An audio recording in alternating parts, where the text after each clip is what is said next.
Hello friends. आज हम start करते हैं अपनी नेक्स्ट वीडियो के अंदर क्रेब साइकिल और ट्राई कार्बोक्सिलिक एसिड साइकिल। तो इस साइकिल को स्टार्ट करने से पहले हम अपने थोड़ा पुराना रिवीजन कर लें। टॉपिक हमने स्टार्ट किया था, चैप्टर हमारा था रेस्पिरेशन इन प्लांट्स, राइट। और इसके अंदर हमने बात की थी कि रेस्पिरेशन क्या चीज़ है, फिर हमने बात की कि सेलुलर रेस्पिरेशन क्या होता है, और हमें ये पता लगा कि सेलुलर रेस्पिरेशन को आगे हम दो पार्ट में डिवाइड करते हैं, एनरोबिक और एरोबिक रेस्पिरेशन। तो जहाँ ऑक्सीजन है तो वो एरोबिक रेस्पिरेशन, जो विदाउट ऑक्सीजन की एब्सेंस में हो वो एनारोबिक रेस्पिरेशन। तो एरोबिक रेस्पिरेशन के अंडर में हमने ग्लाइकोलाइसिस प्रोसेस को लास्ट लेक्चर के अंदर देखा था, और हमने बैलेंस शीट भी देखी कि ग्लाइकोलाइसिस में कितने एटीपी प्रोड्यूस हो रहे थे। तो अगर हम टोटल एटीपी की हम बात करें जो ड्यूरिंग ग्लाइकोलाइसिस प्रोसेस में बन रही थी, वो 10 थी, 10 एटीपी थी, लेकिन दो का हमें उनको यूज़ भी हुआ था ड्यूरिंग जब वो रिएक्शन चलती है ग्लाइकोलाइसिस की। तो इट मीन्स जो नेट गेन एटीपी का हो रहा था वो 8 एटीपी का हुआ, राइट। तो ग्लाइकोलाइसिस जो साइकिल है उसे आपने रटना नहीं है, बेसिकली उसकी मेन चीज़ें आपने कुछ कुछ जो मेन चीज़ें वो याद रखनी है, राइट। जैसे कि हमने देखा था कि जब ग्लूकोज से लेके, ग्लूकोज से पहला जो स्टेप आता है वो आता है ग्लूकोज 6 फॉस्फेट, है ना। देन उसके बाद आता है फ्रक्टोज 6 फॉस्फेट, और देन उसके बाद आता है फ्रक्टोज 1,6 बिस फॉस्फेट। यहाँ तक का जो स्टेप था उसे हम इन्वेस्टमेंट फेज़ भी कहते हैं या स्टेप भी कहते हैं। क्यों कहते हैं फेज़? क्योंकि यहाँ पर हमें एनर्जी देनी पड़ती है, एटीपी हमारी लगती है। और यहाँ तक के स्टेप में, ये हमारा फोर्थ स्टेप है जहाँ पर फ्रक्टोज 1,6 बिस फॉस्फेट बन रहा था। आप डायग्राम में देख सकते हो पिछले वाले बैक वीडियो में जाके, या तो वहाँ तक सिर्फ 2 एटीपी यूटिलाइज हुई हैं हमारी, राइट। उसके बाद हमारा बनता था ग्लिसरॉल्डिहाइड 3 फॉस्फेट, है ना। और इसी तरीके से जो हमारा ये फ्रक्टोज 1,6 बिस फॉस्फेट है, वो एक मॉलिक्यूल बनाता था ग्लिसरॉल्डिहाइड 3 फॉस्फेट, और दूसरा बनाता था di hydroxide die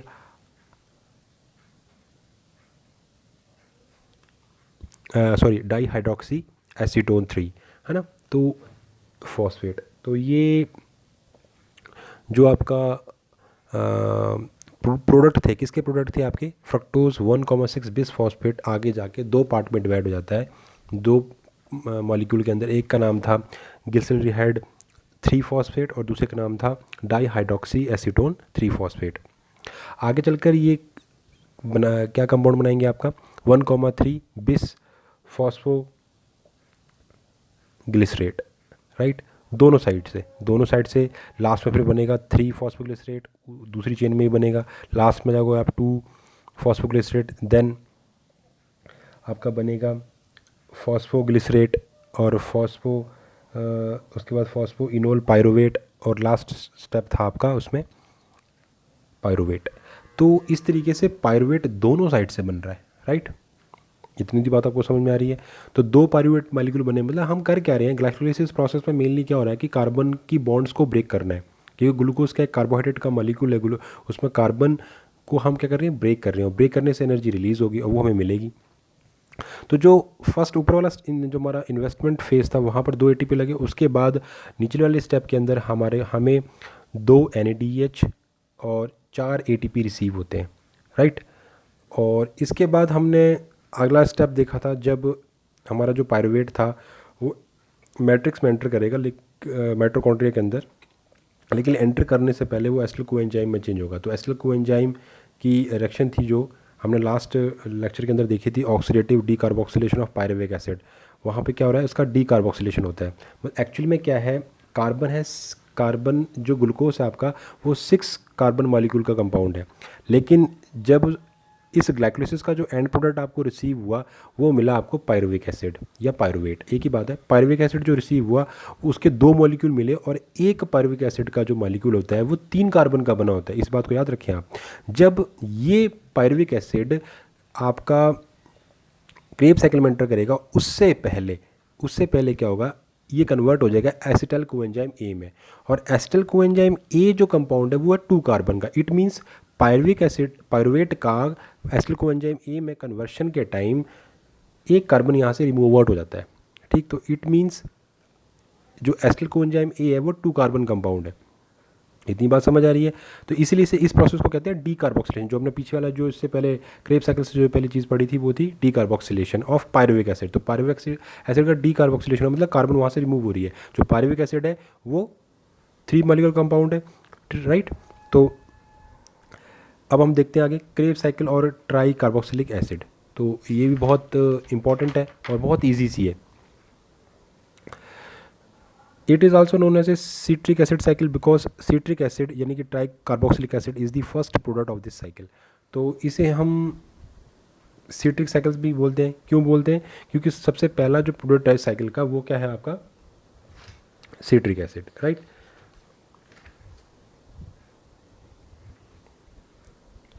In eukaryotic organism, all the reaction of the Krebs cycle take place in the matrix of the mitochondria because enzyme of these cycles are present in the matrix except succinic dehydrogenase situated in the inner membrane of the mitochondria। तो सारे के सारे आपको enzyme तो मिल जाते हैं उसके matrix के अंदर, लेकिन सिर्फ एक को छोड़ के सक्सेनिक डिहाइड्रोजन, वो कहाँ मिलेगा? जो माइटोकॉन्ड्रिया की इनर मेम्ब्रेन है। In prokaryote, the Krebs cycle occur in the cytoplasm. It is basically a catabolic reaction. Prokaryotic में जो क्रेब साइकिल है वो तो साइटोप्लाज्म में ही होती है। It is basically a catabolic reaction has it oxidise acetyl coenzyme and organic acid into CO2 and water. तो क्रेब साइकिल में एक्चुअली देखो आपने जो तीनों हमारी बेसिक रिएक्शन होती है, चाहे वो ग्लाइकोलाइसिस है, चाहे वो क्रेब साइकिल है, चाहे वो ETS है, इसका मेन फंक्शन याद रखना है, राइट। जो उसकी बेसिकली हो क्यों रही है। तो यहाँ पर क्या होगा, क्रेब साइकिल के अंदर आपको जब साइकिल हुई कंप्लीट होगी वहाँ पर आपको NADH के 3 मॉलिक्यूल बनेंगे और वैसे ही FAD का 1 मॉलिक्यूल बनेगा और एक ATP का डायरेक्ट मॉलिक्यूल बनता है, राइट। तो it act has a amphibolic pathway because it is several in both catabolic and anabolic process. It is series of 8 reaction which occur in the aerobic environment। तो ये सारे के सारे oxygen की presence में। याद रखना ये स्टेप्स तभी आता है क्रेब साइकिल वाला जब ऑक्सीजन प्रेजेंट है। अगर ऑक्सीजन नहीं है तो पायरुवेट है वो कभी भी इसमें एंटर नहीं कर सकता इन दी एब्सेंस ऑफ, क्योंकि ऑक्सीजन लास्ट में इलेक्ट्रॉन को रिसीव करती है। जब आपकी ETS में आप जाओगे, ETS जो आपकी चेन है उसमें लास्ट में oxygen has a electron acceptor काम करती है, और जब वो हैज़ ए इलेक्ट्रॉन एक्सेप्टर काम करती है तब ही हम इसे कहते हैं ऑक्सीडेटिव फॉस्फोराइलेशन, और तभी हम इसे कहते हैं एरोबिक मेटाबॉलिक पाथवे, राइट। अगर ऑक्सीजन नहीं है तो कभी भी जो आपका जो पायरुविक एसिड है वो कभी भी आगे प्रोसीड नहीं होगा और वो किस में कन्वर्ट हो जाएगा, लैक्टिक एसिड के अंदर। तब उसे हम बोलेंगे एनारोबिक रेस्पिरेशन। तो चलिए, act has a amphibolic pathway because it is several in both catabolic और anabolic process. It is series of 8 reaction which is occur in the aerobic environment. तो अब हम देख लेते हैं। तो the balance sheet of the Kreb cycle that is ATP formed and consumed can be summarized as follows. तो यहाँ पर क्या हो रहा है, सबसे पहले स्टेप में क्या हुआ, पायरुविक एसिड आया, ये आपका पायरुविक एसिड स्टेप फर्स्ट में क्या होगा, acetyl coenzyme add its 2 carbon fragment to oxalate a 4 carbon compound catalyzed by citrate synthesis. The unstable bond of acetyl coenzyme is broken as the oxalate displaces the coenzyme and attached to the acetyl group. The product is 6 carbon citrate। तो वो क्या बन गया, 6 carbon का पहला compound बना citric acid। Step 2 में क्या होगा, a molecule of the water is removed and another is added back. The net result is the conversion by using enzyme aconitase citrate to its isomer, यानी कि मतलब citric acid किस में convert हो गया, आइसोसिट्रिक एसिड के अंदर, right. ये स्टेप 2 है। स्टेप 3 में क्या हो रहा है, ये आइसोसिट्रेट बन गया। स्टेप 3 में क्या होगा, the substrate loses a CO2 molecule and the remaining 5 carbon compound is oxidised reducing NAD positive to NADH catalysing by isocitrate dehydrogenase. तो ये एंजाइम हेल्प करके आइसोसिट्रेज कन्वर्ट हो जाएगा आपका अल्फा कीटो ग्लूटारेट के अंदर। तो 4th स्टेप में क्या हो रहा है, the step is catalysed by a multi enzyme complex alpha keto glutarate dehydrogenase. CO2 is lost, the remaining 4 carbon compound is oxidized by the transfer of electrons to NADP positive to form NADH and is then attached to the coenzyme by unstable bond, right। उसके बाद क्या होगा, आपके 5th step में substrate that level phosphorylation is carried out by using succinyl coenzyme synthetase. Coenzyme is displaced by the phosphate group which is then transferred to the GTP to form the guanosine GTP, or GTP is similar to the ATP which is formed when GTP donate a phosphate group to ADP। Six step में क्या होगा, oxidative step two hydrogen are transfer to the F to form a FeDH2 by succinyl dehydrogenase. Next seventh step में क्या होगा, bond in the substrate are rearranged by the fumarase by addition of a water molecule, right. और last में हमें क्या मिल जाएगा, eighth step में last oxidative step catalyse by maltase dehydrogenase produce another molecule of NADH and regenerate the oxoacetate which accept a 2 carbon fragment from acetyl coenzyme for another turn of cycle। तो एक cycle यहाँ पे complete हो जाएगी। तो ये आपकी Krebs cycle सारी कंप्लीट होगी। तो अगर हम इसे समराइज करें तो आपके पास net reaction of the respiration glycolysis and Kreb cycle are given has below. Glucose plus GTP giving you 4H3PO4 plus 10 NAD giving you 2FD plus 6 CO2 plus 4 ATP plus 10 NADH plus 10 H positive और 2 FeDH2। तो इस तरीके से आपको ये चीज़ें समझ आ गई कि रिएक्शन कैसे चल रही है। तो जब कभी भी ग्लूकोज को ग्लाइकोलाइसिस करते हैं, ग्लूकोज की कैसे होगा, अगर C6H12O6 प्लस 6 ऑक्सीजन के molecule 6 O2 giving you 6 CO2 plus 6 H2O, तो वो जो 6 कार्बन निकल रहे हैं है ना, कार्बन जैसे टूटता जाएगा एनर्जी रिलीज़ होती रहेगी।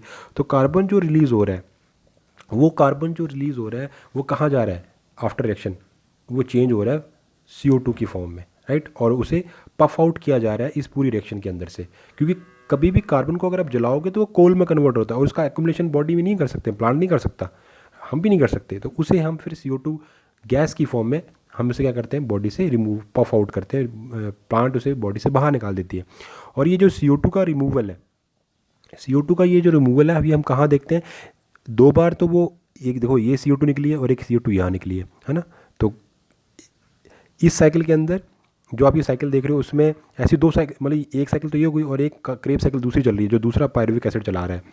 तो एक ये निकल गया, एक ये 2 कार्बन हो गए। उसके अलावा जो हमारी जब हमारा pyruvic acid acetyl coenzyme A में कन्वर्ट हो रहा था उस टाइम भी हमारा क्या होता है, उस टाइम भी जो हमारा जो CO2 का एक मॉलिक्यूल रिलीज़ होता है, राइट। तो टोटल इस पूरे कन्वर्शन में, मतलब जब ग्लाइकोलिसिस से लेके यहाँ तक चलते हैं क्रेब साइकिल तक, तो एक पायरुविक एसिड, मतलब जो ये जो मॉलिक्यूल है, तो 3 यहाँ कार्बन के मॉलिक्यूल रिलीज पफ आउट हो गए इन दी फॉर्म ऑफ CO2 और ऐसे सेम दूसरे क्रेब साइकिल के अंदर, तो टोटल 6 कार्बन निकल गए हमारे, राइट। अब देखते हैं बैलेंस शीट की अगर हम बात कर लें तो बैलेंस शीट में देखें तो ATP formation by substrate level of phosphorylation.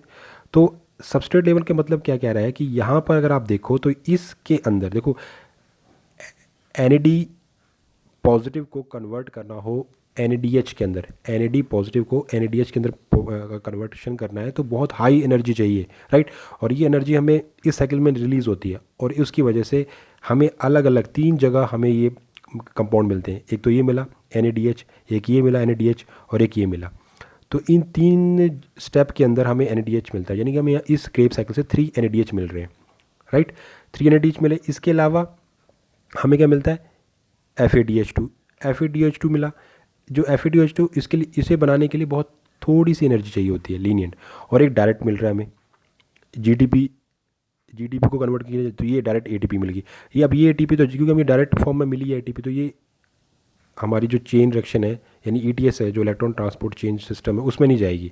क्योंकि आप ये मान लो कि ये जो NADH है या FeDH ये एक्चुअल में चेक फॉर्म है, जैसे कैश होता है, ATP कैश फॉर्म है, लेकिन जो NADH है ये क्या है, एक चेक का फॉर्म है। इसको हमें फिर ETS पे भेजना पड़ेगा और ETS को आप ऐसा मान लो कि वो बैंक है जो हमें कैश देगा, राइट। ऐसे ही NADH कहाँ से आते हैं, आपकी ग्लाइकोलाइसिस साइकिल से भी आते हैं, वहाँ पर भी NADH बने थे। वहाँ में कितने NADH बनते हैं, 2 NADH बन रहे थे वहाँ पे, राइट। तो नेट का देख लें हम, तो वो कहता है कि जब जो ATP formation by the substrate level phosphorylation, substrate level की ड्यूरिंग रिएक्शन में जब हमारा आपने देखा था, जब तीसरे चौथा या 5वां स्टेप था, वहाँ पर हमें डायरेक्ट ATP मिली। तो सक्सिनाइल को, ये जो है ATP formation of substrate level of phosphorylation, succinyl coenzyme A किस में कन्वर्ट हो रहा है, सक्सेनिक एसिड के अंदर। तो हमें क्या मिल रही है यहाँ पर, 2 GTP है जो 2 ATP में कन्वर्ट हो गए, right. ATP formation by the oxidative phosphorylation of और ETS।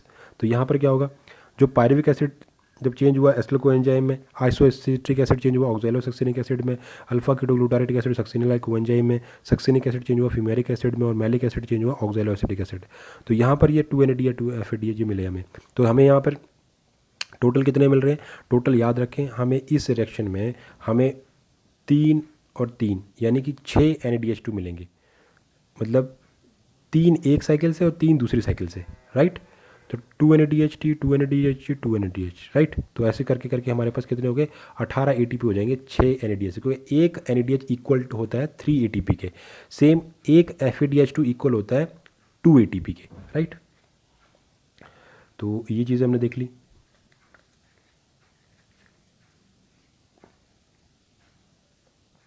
तो इस तरीके से हमारे पास कितने आ गए? Net gain of the Kreb cycles phosphorylation oxidative phosphorylation, तो हमें कितना मिल गए? 30 ATP मिल रहे हैं, राइट। कितने मिल रहे हैं? 30 ATP।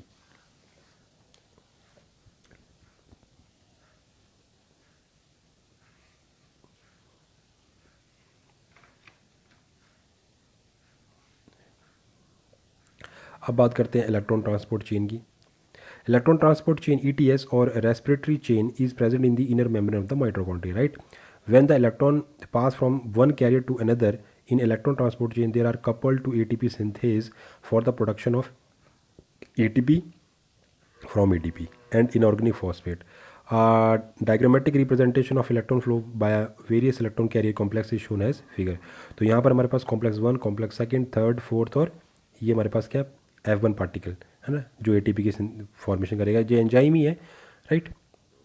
और इस साइड हमारा क्या है? पूरा का पूरा माइटोकॉन्ड्रिया का मैट्रिक्स भरा हुआ है, और ये माइटोकॉन्ड्रिया की लेयर्स है, ये आउटर मेम्ब्रेन है, ये इनर मेम्ब्रेन है, ये बीच में इंटर मेम्ब्रेनल स्पेस है, राइट।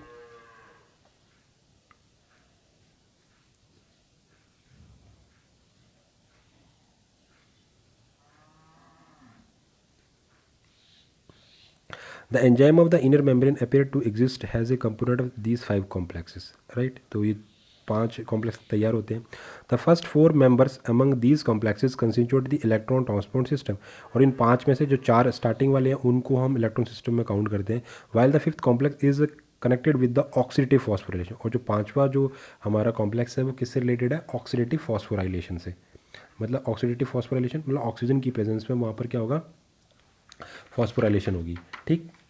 मतलब वहाँ पर ही क्या होगा कि जैसे ही ऑक्सीजन जो पीछे से इलेक्ट्रॉन आएंगे, ऑक्सीजन उनसे रिस्क, क्योंकि इलेक्ट्रॉन क्या, ऑक्सीजन क्या है? इलेक्ट्रॉन लविंग है ना, वो बहुत जल्दी इलेक्ट्रॉन को अपनी तरफ अट्रैक्ट करता है। तो वो ऑक्सीजन के पास इलेक्ट्रॉन आ जाएंगे, और उसी टाइम साइमल्टेनियसली वहाँ पर क्या होगा? ADP प्लस इनऑर्गेनिक फॉस्फेट, वहाँ पर कन्वर्शन होगा उनका ATP के अंदर, मतलब ATP हमें कैश फॉर्म में मिल जाएगी, इसलिए उसे कहते हैं ऑक्सीडेटिव फॉस्फोराइलेशन। तो that is conversion and transfer of the energy with ATP, तो वहाँ पर ATP बन जाएंगी। तो कॉम्प्लेक्स कौन कौन से? कॉम्प्लेक्स फर्स्ट में क्या है? NADH या NADPH को एंजाइम क्विनोन रिडक्टेज और NADH डिहाइड्रोजनेस, ये एंजाइम है। कॉम्प्लेक्स सेकंड में कौन है? सक्सिनेट को एंजाइम क्विनोन रिडक्टेज और succinate dehydrogenase, right. Complex third में रिड्यूस्ड को एंजाइम क्विनोन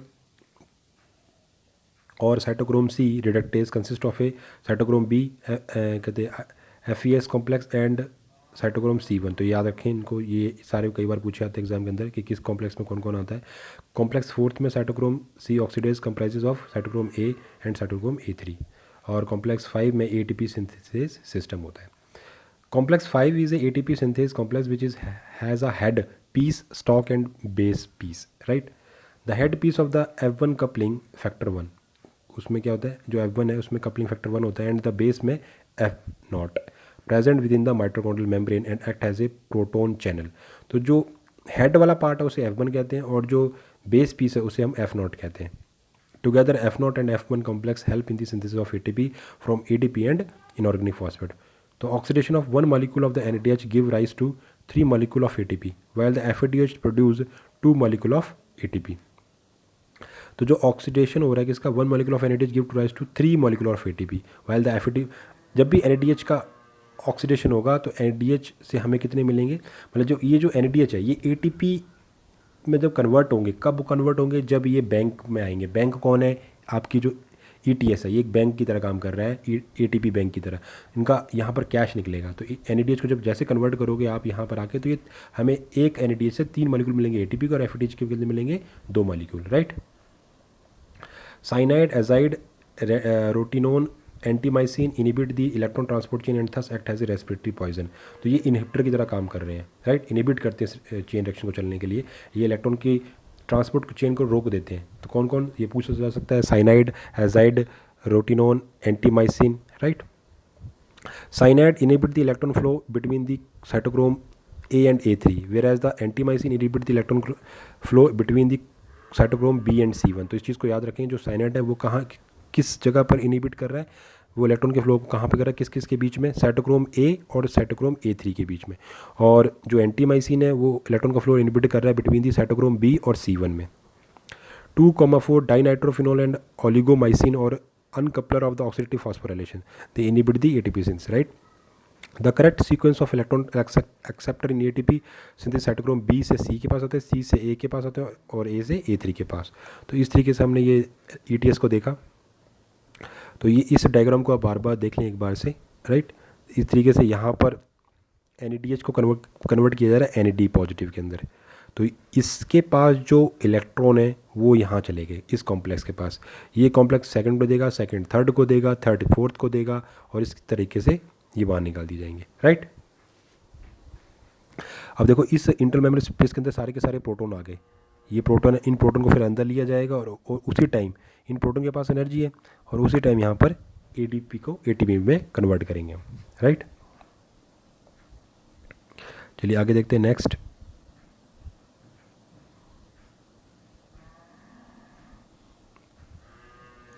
अब हम बात करते हैं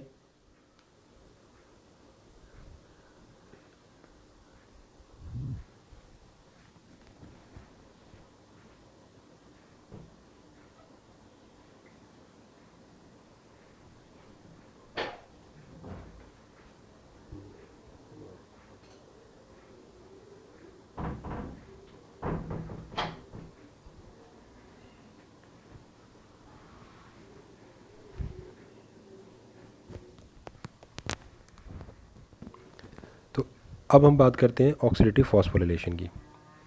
क्या होता है ऑक्सीडेटिव फॉस्फोराइलेशन, अभी हमने बात की। The aerobic respiration is ended with the oxidation of 10 molecule of NADH plus H proton and 2 molecule of FADH। तो लास्ट में हम क्या देखते हैं कि जो ETS है, ETS के पास टोटल कितने NADH और कितने FADH आए। टोटल अगर हम बात करें तो हमारे पास कितने आ रहे थे, according to this line 10 molecule जो NADH के आए और 2 मॉलिक्यूल FADH के आए, है ना। तो यानी कि जो 6, याद रखें इस बात को कि जो ग्लाइकोलाइसिस सिर्फ जो हम अगर हम ग्लाइकोलाइसिस साइकिल की बात करें, जो स्टेप हमारे ग्लाइकोलाइसिस जो प्रोसेस है, वहाँ से हमें कितने मिल रहे हैं, वहाँ से हमें टोटल जो NADH मिलेंगे वो कितने मिलेंगे, 1 2 3 4 हमें क्या मिलेंगे, 2 NADH, राइट। मतलब कि हमें अगर हम ग्लाइकोलाइसिस साइकिल की बात करें तो हमें 2 NADH मिलते हैं। पायरुवेट जब एसिटिल कोएंजाइम A में कन्वर्ट होता है तब भी हमें 2 NADH मिलते हैं, और उसके बाद जो क्रेब साइकिल है वहाँ से हमें 6 NADH मिलते हैं। तो इस चीज़ को हम बिल्कुल क्लेरिफाई कर लें कि ग्लाइकोलाइसिस ग्लूकोज जब पायरुवेट में कन्वर्ट होता है तब 2 NADH मिले, जब अब हमें ग्लूकोज से 2 पायरुवेट मिले, दोनों पायरुवेट अलग अलग साइकिल चलाएंगे, 2 क्रेब साइकिल चलाएंगे। तो एक पायरुवेट जब क्रेब साइकिल के अंदर जाएगा तो पायरुवेट पहले एसिटिल कोएंजाइम में चेंज होगा, तब वहाँ पर एक NADH रिसीव होगा, उसके बाद जब वो साइकिल चलेगी तो हमें 3 NADH मिलेंगे। तो इस तरीके से दोनों साइकिलों को काउंट करने के बाद टोटल हमें NADH कितने मिले, 2 ग्लाइकोलाइसिस से, 2 पायरुवेट से और 6 क्रेब साइकिल से। तो टोटल कितने हो गए हमारे पास, 10 NADH। और जब 10 NADH को हम कन्वर्ट करेंगे ATP के अंदर तो 30 ATP ये हो गई, और 2 FADH थे तो 30 और FADH से हमें 2 तो 4 वो हो गए 34 के अलावा हमारे पास जो ATP हमें ग्लाइकोलाइसिस साइकिल से मिली थी वो ATP कितनी मिली थी हमें, डायरेक्ट जो ATP मिली है 8 बनी थी, लेकिन 4 बनी थी, राइट। और 4 में से 2 यूज़ भी हुई, तो टोटल हमारे पास 2 रहेगी, तो 2 ATP वो हुई, और उसके अलावा एक ATP हमें कहाँ से मिलती है, 2 ATP क्रेब साइकिल से। तो इस तरीके से 38 मॉलिक्यूल हमारे पास ATP के बन जाते हैं। तो वो कहता है कि In this process, the oxygen from the atmosphere is used for the oxidation of reduced coenzyme, and it is called the terminal oxidation. The production of ATP with the help of energy liberated during the oxidation of reduced coenzyme and terminal oxidation is called the oxidative phosphorylation. It was discovered in 1939. There are three hypotheses regarding to the mechanism of oxidative phosphorylation. These are chemical coupling hypothesis, chemoosmotic hypothesis और conformational hypothesis. तो सबसे पहले हम देख लेते हैं जो हमारे पास फर्स्ट जो हमारे पास आई chemiosmotic hypothesis. It was discovered by Peter Michel 1976. It is suggested that the most ATP synthesis in respiring cell come from the electrochemical gradient generated due to the movement of ions across the inner membrane of mitochondrial by utilizing the energy of NADH and FADH formed from the oxidation of molecule, that is glucose. The hydrogen ions diffuses from higher proton gradient to lower proton gradient. This electrochemical concentration gradient of the proton across the membrane is harassed to form ATP. Therefore, a process related to the osmosis is known as a chemoosmosis. ये outer side है, ये inner mitochondrial membrane है, right. इस तरीके से काम चल रहा है. अब बात करते हैं समरी ऑफ एरोबिक रेस्पिरेशन की. ग्लाइकोलाइसिस में 2 ATP मिले और 2 NADH प्लस 2 प्रोटॉन मिले. पायरुवेट ऑक्सीडेशन से 2 NADH मिले और 2 प्रोटॉन मिले. क्रेब साइकिल से हमें 2 GTP यानी डायरेक्ट ATP भी कह सकते हो आप, 6 NADH मिले और 2 FADH मिले, राइट. इलेक्ट्रॉन ट्रांसपोर्ट सिस्टम को अगर हम देखें तो 2 NADH plus 2 proton from glycolysis yield 4 ATP. Simple सी बात है. By route 2 of ETS glycerol phosphate shuttle और 6 ATP by route first malate aspartate shuttle.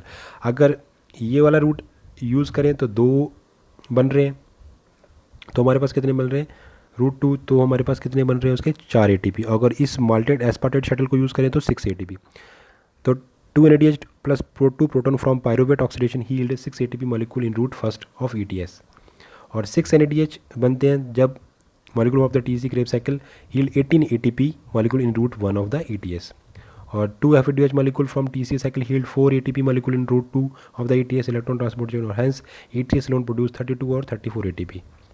So 2 ATP plus 2 GTP plus 32 to 34 ATP giving you 38 to 36 ATP, right? 34 36 ATP plus 2 GTP are produced from 1 glucose molecule. तो ये तो direct बन गया 36 और 2 GTP. जो crab cycle में जो GTP है वो कन्वर्ट हो जाती है बाद में 80. ये तो डायरेक्ट बनी ना, इसलिए इसे साथ में काउंट नहीं किया. वैसे कितने हो गए आपके पास? 38 हो गए, राइट. तो a cytoplasmic enzyme in nucleoside diphosphate kinase readily convert the GTP from in TCA cycle to ATP. In prokaryotic cell, oxidation of the glucose molecule always yield 38 ATP molecule has NADH H positive is not present in the intermitochondria. Overall process of the aerobic respiration may be shown by the following equation: C6H12O6 giving you 6 CO2 plus 10 H2 giving you 6 CO2 6 H2O और 686 kilocalorie energy. तो याद रखना ये जो 6 carbon है, ये 6 carbon जब break होते हैं, ब्रेक होने से हमें एनर्जी मिलती है. और ये 6 के 6 कार्बन हमें किस फॉर्म में रिलीज़ करते हैं? हमें उसे कार्बन डाइऑक्साइड की फॉर्म में. और ये कब रिलीज़ होते हैं? 6 में से 2 तो होते हैं जब पायरुवेट कन्वर्ट होता है एसिटिल कोएंजाइम A के अंदर, तब 2 CO2 निकल जाती हैं.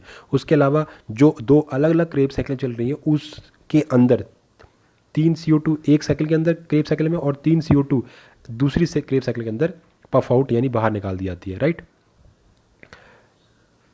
नेक्स्ट बात करते हैं pentose phosphate pathway PPP. Pentose phosphate pathway Warburg Lipmann Dickens cycle is an alternate method of aerobic respiration which occur in the cytoplasm of the mature plant cells. This pathway account for 60% total respiration in the liver cells. Has this pathway metabolize glucose 6-phosphate by reaction that bypass the reaction of glycolysis, therefore is also known as a hexose monophosphate pathway shunt या HMP shunt. Next, it is an alternate pathway to generate ATP other than glycolysis and Krebs cycle. This pathway is major source for the NADPH required for anabolic process. There are 3 distinct phase: oxidation, isomerization and rearrangement. Gluconeogenesis directly concern to PPP. Gluconeogenesis का meaning क्या होता है कि आप glucose को बना रहे हो विदाउट कार्बोहाइड्रेट, मतलब नॉन, आप उसमें कार्बोहाइड्रेट का यूज़ नहीं कर रहे, किसी नॉन कार्बोहाइड्रेट का यूज़ किया जा रहा हो, राइट. तो उसे कहते हैं हम ग्लूकोनियोजेनेसिस.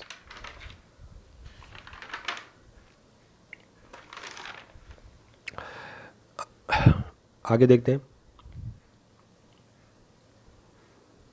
या आप ऐसे भी कह सकते हो ग्लूकोनियोजेनेसिस का मीनिंग क्या हो गया कि glucose formation for new sources. तो यहाँ पर हम जो कार्बन स्केल्टन है वो कभी भी ग्लूकोज को यूज़ नहीं करेंगे। यहाँ पर कार्बन स्केल्टन यूज़ होगा जैसे फैटी एसिड से आपने ग्लूकोज बना लिया या अमाइनो एसिड से ग्लूकोज बना लिया, राइट। मतलब आपने ग्लूकोज कार्बोहाइड्रेट से नहीं बनाना, ये बस ये चीज़ याद रखनी है यहाँ पर। तो ग्लूकोनियोजेनेसिस, और आपको ये पता होना चाहिए ग्लूकोनियोजेनेसिस होगी भी कहाँ। ये ज़्यादातर ग्लूकोनियोजेनेसिस जो रिएक्शन है वो हमेशा लीवर सेल की जो हिपैटिक सेल्स होती हैं उनके अंदर देखने को मिलता है, राइट। तो उसमें आपको ग्लूकोनियोजेनेसिस देखने को मिलेगी, राइट। उसके अलावा किडनी में देखने को मिल सकती है, और हाँ राइट, पेंक्रियाज की जो बीटा सेल्स होती हैं उनके अंदर भी आपको ये चीज़ देखने को मिल सकती है। आगे चलते हैं। In this pathway, for every 6 molecule of the glucose, 1 molecule is completely oxidized in CO2 and reduced coenzymes, while 5 are regenerated. The reaction of this pathway can be summarized as follows. तो ये जो इसे कहते हैं monophosphate pathway shunt. तो ये क्या है हमारे पास, ये ग्लूकोज 6 फॉस्फेट है, ये कन्वर्ट हो रहा है 6 फॉस्फो ग्लूकोनेट के अंदर और आगे जाके राइबुलोज 5 फॉस्फेट के अंदर। तो यहाँ से NADP पॉजिटिव कन्वर्ट हो रहा है NADOH, यहाँ पे भी NADPH पॉजिटिव में कन्वर्ट हो रहा है। तो इस रिएक्शन को आप देख लें अच्छे से। नेक्स्ट बात करते हैं हम amphibolic pathway. The pathway in which the both break down catabolism and build up anabolism take place simultaneously is called the amphibolic path. मतलब ऐसा पाथ मेटाबॉलिज्म जहाँ पर आपको कैटाबोलिक रिएक्शंस और एनाबोलिक रिएक्शन दोनों मिले, वो क्या कहलाता है, amphibolic pathway. Krebs cycle is amphibolic in nature has it is integrated are used in the other anabolic process.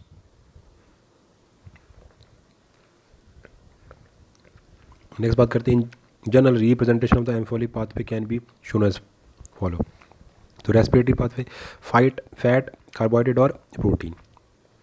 Carbohydrate का ब्रेकडाउन हुआ, ग्लूकोज बना, ग्लूकोज से ग्लूकोज 6 फॉस्फेट बना, फिर फ्रक्टोज 1,6 बिस फॉस्फेट बना, उसके बाद ग्लिसरीन 3 फॉस्फेट बना और डाईहाइड्रोक्सी एसीटोन फॉस्फेट बना। तो जो डाईहाइड्रोक्सी एसीटोन फॉस्फेट है उसको दोबारा आप कन्वर्ट कर दोगे ग्लिसरॉल 3 फॉस्फेट, तो इसलिए 2 मॉलिक्यूल बन जाते हैं। उससे आगे हमें 2 मॉलिक्यूल मिलते हैं पायरुविक एसिड के, और उसे आगे कहाँ भेजा जाता है, एसिटिल कोएंजाइम के अंदर। और ये तो अब ये जो दूसरा प्रोसेस है जिसकी हेल्प से हम ग्लूकोज बना रहे हैं, तो ये अब यहाँ पर हो रहा है प्रोटीन। यहाँ प्रोटीन का ब्रेकडाउन हुआ अमीनो एसिड के अंदर, और यहाँ फैट का ब्रेकडाउन हुआ फैटी एसिड और ग्लिसरॉल के अंदर, और इससे हम आगे ग्लूकोज को एनर्जी लें। तो ये प्रोसेस कहलाते हैं हमारे ग्लूकोनियोजेनेसिस। तो क्रेब्स साइकिल से आगे इस तरीके से। चलो आगे बात करते हैं रेस्पिरेटरी कोशेंट के बारे में, RQ। The ratio of the volume of CO2 evolve to the volume of O2 consumed in the respiration is called the respiration quotient. तो कितनी CO2 ड्यूरिंग रिएक्शन, CO2 का वॉल्यूम इवॉल्व हुआ upon कितना oxygen reaction में consume हुआ, ये ratio क्या कहलाता है, RQ यानी respiratory quotient. RQ is measured by the Ganong's respirometer, ये बहुत इंपॉर्टेंट है, Ganong respirometer. RQ for the carbohydrate is aerobic respiration is unity C6H12O से giving 6 + 6O2 giving you 6 CO2 + 6 H2O giving you energy. तो यहाँ पर कितनी होगी, 1 unit के बराबर है, right. RQ for the fatty acid is less than 1, ये 1 से कम होगी। ये तो कितनी हो रही है फैट के लिए, 0.7। RQ for the protein is about 0.9, तो यहाँ पर फैटी एसिड के लिए 0.7 और इसके लिए 0.9। RQ for the anaerobic respiration infinity has oxygen is not use, तो यहाँ पर कितनी होगी, इसकी इन्फिनिटी होगी। RQ for the succulent plant at night is 0, has no CO2 is evolved but fixed internally. RQ of malic acid is 1.33. RQ of the oxalic acid is 4. Next, factor affecting the respiration. Factor affecting the respiration can be summarized: amount of oxygen. Rate of respiration is directly proportional to the amount of oxygen available. जितनी ज़्यादा अगर वहाँ पर oxygen available होगी,